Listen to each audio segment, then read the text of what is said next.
소돔과 고모라는 죄악이 가득한 도성이었습니다.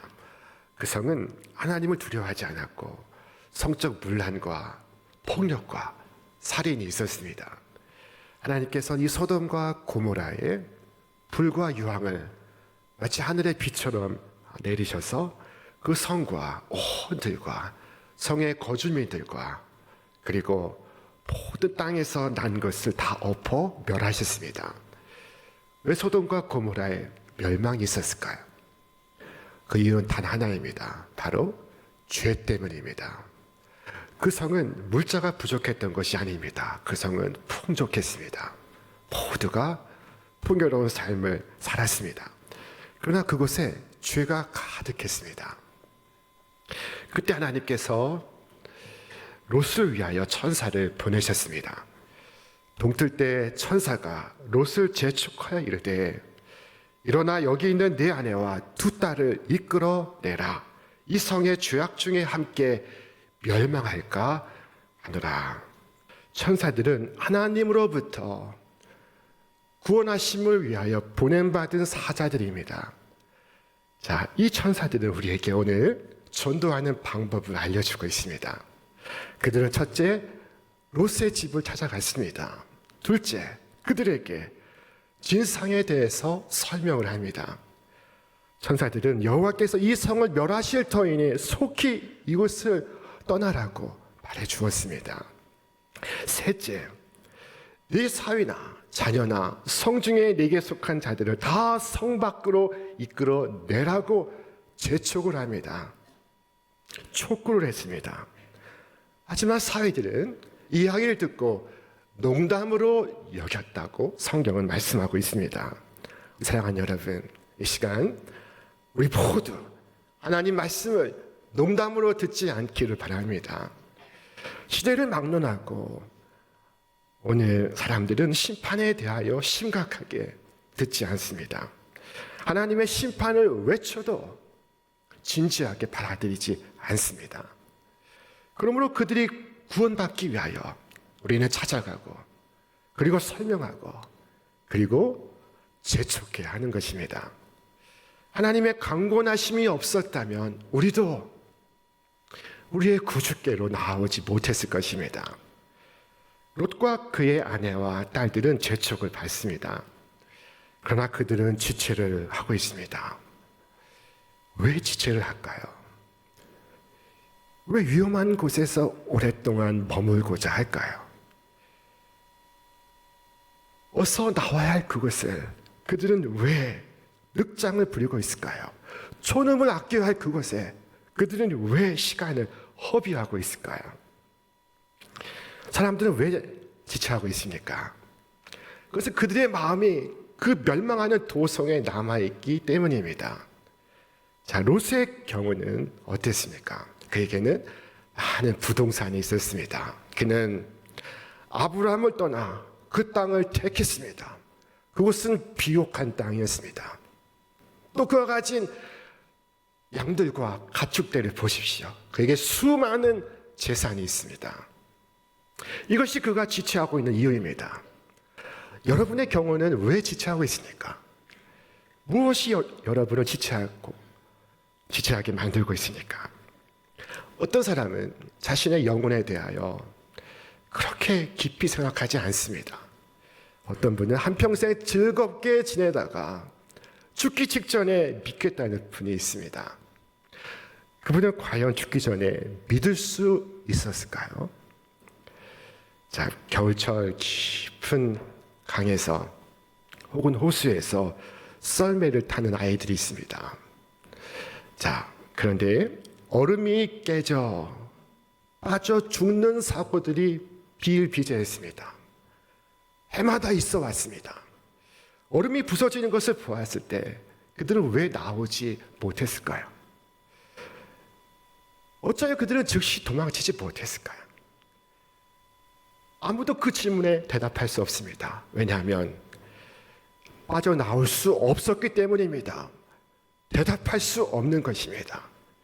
그들은 속으로 생각했을 것입니다. 조금 더 놀자. 이 정도는 이 얼음이 버텨줄 거야.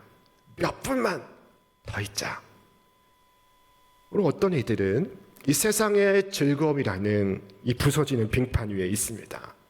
그러면서 나는 나갈 수 있어. 나는 빠져나갈 수 있어. 라고 말을 합니다. 그리고 위험천만한 빙판에서 미끄럼을 타고 있습니다. 그러나 그 모든 것은 부서지고 맙니다. 얼음이 부서질 때 여러분 주위의 모든 것이 함께 부서지고 맙니다.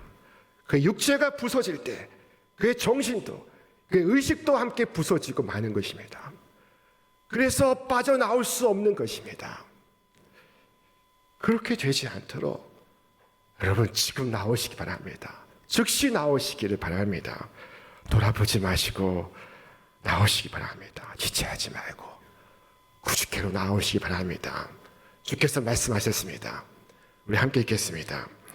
그날에 만일 사람이 지붕 위에 있고 그의 세간이 그 집 안에 있으면 그것을 가지러 내려가지 말 것이요 밭에 있는 자도 그와 같이 뒤로 돌이키지 말 것이니라. 돌아보지 말라. 미련 갖지 말라. 그곳에서 속히 나오라 말씀하고 있습니다. 주님은 지금 불이 붙어 불타오르는 도성에서 사람을 건지시기 위하여 당신의 사자들을 보내시고 계십니다. 사람들을 구원하는 일은 참으로 영광스러운 일이나 그러나 많은 수고를 감수해야 합니다. 첫째, 찾아가야 합니다. 그곳이 어디든지 그곳에 누가 있든지 찾아가야 됩니다. 둘째, 설명해 줘야 합니다. 그들에게 닥칠 위험을 말해줘야 합니다. 그것이 비록 그들이 듣기 싫어하는 진리라 할지라도 우리는 그것을 말해주어야만 합니다. 셋째, 설득하고 권면하고 재촉해야 합니다. 오늘 성경에 바울은 우리에게 말씀했습니다. 우리는 주의 두려우심을 알므로 사람들을 권면하거니와. 여러분, 우리 주 예수 그리스도만큼 은혜가 풍성하신 분은 없습니다. 그는 자비하신 분이십니다. 그는 곧 사랑이십니다. 그러나 사랑이신 주께서 말씀하셨습니다. 거기에는 구더기도 죽지 않고 불도 꺼지지 아니하느니라. 그리고 말씀하시고 이 무익한 종을 바깥 어두운 데로 내쫓으라. 거기서 슬피 울며 이를 갈리라. 말씀하셨습니다. 사랑의 주께서 하신 말씀입니다. 여러분, 우리는 인간의 운명에 대하여 솔직하고 정직하게 말해야 합니다. 천사들은 여호와께서 이 성을 멸하실 터이니 곧 일어나 그곳에서 나오라고 말했습니다. 한마디 한마디가 간절했으며 한마디 한마디가 강력했습니다. 거기에는 사랑이 있고 거기에는 열정이 담겨 있었습니다. 우리도 우리에게 이처럼 말해주니 없었다면 우리 주께로 나올 수 없었을 것입니다. 저는 어린 시절에 주일이면 주일학교의 선생님이 저의 집을 방문하셔서 저를 부르시고 저의 손을 잡아주시고 함께 교회를 갔던 일이 있었습니다. 집집마다 다니시며 그렇게 하셨습니다. 저희 집에 찾아오셔서 제 이름을 부르시고 제 손을 잡아주지 아니하였다면 오늘 제가 과연 이 자리에 서 있을 수 있을까요? 오늘 저는 이 시각 어디에 가 있을까요? 사랑하는 여러분, 우리는 다 빚진 자들입니다. 여러분, 이 가을에 그 빚을 갚으시길 바랍니다. 우리는 하나님의 교회에 빚을 졌습니다. 하나님께서 우리 자신에게 은혜를 베푸신 것처럼 여러분도 그만큼 노력할 수 있기를 바랍니다. 우리는 모두 불쌍히 여김 받을 자격조차 없었으나 주께서 불쌍히 여기셨습니다. 불쌍히 여김을 받은 자는 마땅히 가서 그 자신도 불쌍히 여기는 사람이 되어야 합니다. 불쌍히 여기는 마음, 그것이 전도의 모든 것입니다. 불쌍히 여기는 마음은 모든 것을 합니다. 그의 더듬거리는 혀도 입을 벌려서 말하는 혀가 됩니다. 비록 나에게 화술이나 빛나는 섭득력이 없다 할지라도 불쌍히 여기는 자의 말에는 감동이 있고 감화력이 있습니다. 그가 영혼을 주께로 인도할 것입니다. 여러분, 오늘 우리 형제와 우리 이웃을 위하여 우리가 할 수 있는 모든 것을 할 수 있기를 바랍니다. 유황불이 떨어져 사람들이 죽게 될 때 여러분은 구조하는 119 구조대원이 되시기를 바랍니다. 한 집사님이 재래시장에서 장사를 하셨습니다. 오랜 시간 장사했습니다. 많은 단골들이 있었습니다. 그런데 수년 동안 단골 손님인 그에게 한 번도 이 전도를 하지 못했습니다. 그것이 늘 마음에 걸렸고, 그리고 다음에 만나면 꼭 전도하리라 마음을 먹었습니다. 그러나 다음은 없었습니다. 그 사람이 갑자기 죽는 바람에 만날 수가 없었던 것입니다. 그 사람이 시장에 나오지 않자 수소문해서 물어보니 그 사람이 죽었다는 것입니다. 그래서 끝내 복음을 듣지 못했습니다. 오늘 우리는 우리의 도성에 구원받지 못한 많은 영혼들이 섞여 살고 있습니다. 내 옆에 살고 있습니다. 주께서 말씀하셨습니다. 길과 산 울타리가로 나가서 사람을 강권하여 데려다가 내 집을 채우라. 재촉하고 촉구했음에도 오지 않는다면 그 책임은 나에게 없습니다. 그러나 초청하지 않아서 그가 멸망을 당한다면 그 책임은 고스란히 나에게 있습니다. 자, 우리 말씀 같이 읽겠습니다. 가령 내가 악인에게 이르기를 악인아 너는 반드시 죽으리라 하였다 하자 내가 그 악인에게 말로 경고하여 그의 길에서 떠나게 하지 아니하면 그 악인은 자기 죄악으로 말미암아 죽으려니와 내가 그의 피를 내 손에서 찾으리라. 자, 사랑하는 여러분, 비록 악인이 멸망할지라도 그 악인에게 전하지 않으면 그 핏값을 나에게 붓겠다고 말씀하십니다. 우리가 모든 말로써 촉구한 후에도 그때에도 충분하지 않을 때는 어떻게 해야겠습니까? 천사는 어떻게 했습니까? 자, 그때 천사들은 그들의 손을 붙잡았습니다. 자, 우리 말씀 같이 읽겠습니다. 그러나 롯이 지체함에 그 사람들이 롯의 손과 그 아내의 손과 두 딸의 손을 잡아 인도하여 성 밖에 두니 여호와께서 그에게 자비를 더하심이었더라. 롯과 그의 아내와 두 딸 네 사람이 있습니다. 두 명의 천사에게 네 개의 손이 있습니다. 필요한 사람에게 알맞은 손들이 있었습니다. 자, 오늘 본문은 그 천사들이 롯과 그의 아내와 두 딸의 손을 잡았다고 했습니다. 그리고 그 손과 손을 잡아 끌어내었던 것, 그것은 여호와께서 자비를 더하심이었더라 말씀하고 있습니다. 우리는 우리의 노력을 중단해서는 안 됩니다. 비록 그 영혼이 임종의 순간에 가깝다 할지라도, 그 최후의 순간이라 할지라도 그 지옥의 문까지 쫓아가서 그를 붙들어야 됩니다. 죽어가는 한 사람이 있었습니다. 그가 옆에 친구에게 말했습니다. 여보게, 왜 자네는 교회를 다닌다고 하면서 내게 예수 믿으라고 말해주지 않았는가?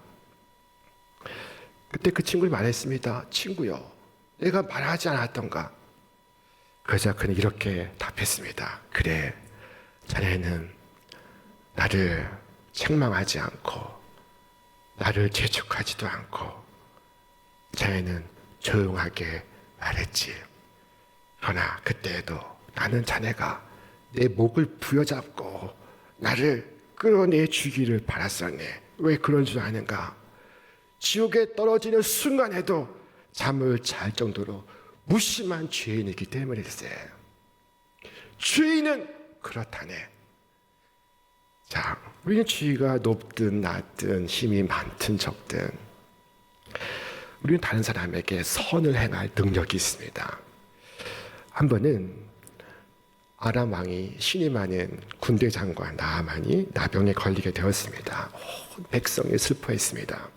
그런데 그때 이스라엘 땅에서 온 한 어린 여종이 나아만의 아내에게 다가가 말했습니다. 주인님을 이스라엘의 선지자에게 데려가 보여주십시오. 그러면 그가 나병을 고칠 수 있습니다. 과연 나하만은 이스라엘의 선지자 엘리사를 찾아갔고 엘리사를 만난 이 나하만은 깨끗이 그 나병에서 치유를 받게 되었습니다. 어린 이 여종은 다른 능력은 없어도 누구에게 가면 살 수 있다는 것을 알고 있었습니다. 그리고 그것을 말해주었습니다. 아무리 연약한 자라도, 아무리 비천한 자라도, 아무리 어릴지라도 선을 행할 능력이 모든 사람에게 있습니다. 그리고 그 능력을 갖고 있으면서 그 능력을 쓰지 않는 것이 하나님 앞에서 죄가 될 것입니다. 여러분, 멸망에 가는 자를 위하여 여러분은 어떤 능력을 쓰고 계십니까? 어떤 수고를 감수하시고 있습니까? 혹 내 주위의 사람들은 어떻게 되든 상관없다, 그렇게 생각을 하고 계십니까? 자, 가인이 하나님께 질문을 받았습니다. 네 아우 아벨이 어디에 있느냐? 마지막 심판날에 우리도 이처럼 질문을 받을 것입니다. 네 아우가 어디 있느냐? 네 부모가 어디 있느냐? 네 자식이 어디 있느냐? 네 이웃이 어디에 있느냐? 우리는 그들의 영혼을 하나님 앞에서 계산해야 할 때가 올 것입니다. 여러분, 여러분의 아우는 어디 있습니까? 여러분의 친구는 어디 있습니까? 여러분의 직장 동료는 어디 있습니까? 얼마나 자주 그들에게 이야기해 주었습니까? 그들이 말을 듣지 않는다고 하셨습니까? 그렇다면 얼마나 설득하고 얼마나 확신시키기 위하여 어떤 방법을 사용해 보셨습니까? 그때 가인은 하나님의 질문에 뻔뻔하게 답했습니다. 내가 알지 못하나이다. 내가 내 아우를 지키는 자니까. 이 말 속에는 다른 사람이야 어떻게 되든 그것이 나와 무슨 상관이 나일까? 라고 말하는 그의 마음이 담겨 있습니다. 자, 그러나 여러분, 만일 여러분의 형제와 이웃에게 그리스도를 전하지 않으면 문제는 그들이 어떻게 되느냐 하는 것이 아닙니다. 문제는 여러분이 어떻게 되느냐 하는 것입니다. 여러분이 방치하고 방조하고 묵인하고 허용한다면 여러분이 어떻게 되느냐 하는 것입니다. 자, 하나님께서 사람을 지키시는 자인데 왜 나더러 아벨을 지키지 못했느냐 묻습니까? 나는 아벨을 지키는 자가 아닙니다. 그러나 주께서 무엇을 말씀하셨습니까? 우리 함께 말씀 읽겠습니다. 그러나 칼이 임함을 파수꾼이 보고도 나팔을 불지 아니하여 백성에게 경고하지 아니하므로 그 중에 한 사람이 그 임하는 칼에 제거당하면 그는 자기 죄악으로 말미암아 제거되리와 그 죄는 내가 파수꾼의 손에서 찾으리라. 여러분의 손으로 여러분의 가족을 지키는 자가 되게 해달라고, 여러분의 이웃을 지키는 자가 되게 해달라고 여러분 기도하시기를 바랍니다. 흥미로운 것은 이 롯을 찾아간 천사들이 어떤 모습으로 나타났는가 하는 것입니다. 오늘 성경은 말씀하기를 그 사람들이 그들을 밖으로 이끌어낸 후에라고 말씀하고 있습니다. 여러분, 그 사람들이란 곧 천사를 의미하는 것입니다. 하늘의 천사들이 사람의 모습으로 나타나 있습니다. 내 영혼을 불쌍히 여기는 친구가 있다면 그는 필경 하나님께서 보내신 천사입니다. 나를 위하여 권면하는 어머니가 계시다면 바로 하나님께서 내게 보내신 천사입니다. 여러분의 자녀를 향하여, 여러분의 형제를 향하여, 이웃을 향하여 하나님이 보내신 천사가 되시기를 바랍니다. 하나님이 보내신 사자가 되시기를 바랍니다. 여러분을 통하여 하나님의 자비가 드러나고 하나님의 은혜의 방편이 나타나고 성령의 역사가 증거되기를 바랍니다. 하나님의 천사들이 오늘 이 자리에 가득히 앉아 계시기를 바랍니다. 모든 신자는 하나님이 보내신 천사들입니다. 여러분, 그러나 죽어가는 이를 향하여 그를 마땅히 구조하지 않는다면, 그때 손을 잡아 끌어내지 못한다면, 그렇다면 그들은 천사이기는커녕 사람이라고 할 수 있겠습니까? 사람이라고 부를 수 있겠습니까? 하갈은 광야에서 죽어가는 자식을 위하여 뜨거운 눈물을 흘렸습니다. 예수님은 멸망하는 도성 예루살렘을 바라보시고 뜨거운 눈물을 흘리셨습니다.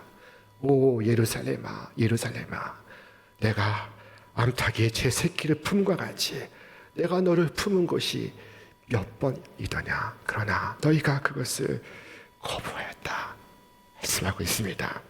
사랑하는 여러분, 예수님을 본받아서 불쌍히 여기는 마음으로 이 예배 후에 예수님께서 보내시는 가정으로 일터로 나아가시기를 바랍니다. 주께서 말씀하셨습니다. 우리 함께 읽겠습니다. 너희에게 평강이 있을지어다. 아버지께서 나를 보내신 것 같이 나도 너희를 보내리라. 하나님께서 보내신 천사들은 온 힘을 다했습니다. 그의 언어로, 그들의 행동으로 모든 수고를 다했습니다. 하물며 우리가 그들보다 덜 할 수 있겠습니까? 주님께서 다시 오실 때까지 여러분 해야 할 일을 하시기 바랍니다. 먼저는 찾아가시고, 두 번째는 설명하시고, 세 번째는 촉구하시고, 그리고 그것으로 되지 않을 때 그 손을 잡아 끄시기 바랍니다. 그곳에 하나님께서 자비를 더하심이었더라. 주님의 자비를 더하실 줄 믿습니다. 우리 지금 마지막 때를 살고 있습니다. 하나님께서 마지막 때라고 말씀하셨습니다. 오늘 이 늑장 부리고 있는 죄인들, 여러분 그들의 손을 잡고 끌어내시길 바랍니다. 여호와께서 그곳에 자비를 더하심이었더라. 주께서 자비를 더하사 그를 구원하실 줄로 믿습니다. 하나님의 자비의 손길이 되어서 뭇 영혼을 구원하시는 우리 거룩한 하늘의 천사들 다 되시기를 주의 이름으로 축원합니다. 축원합니다.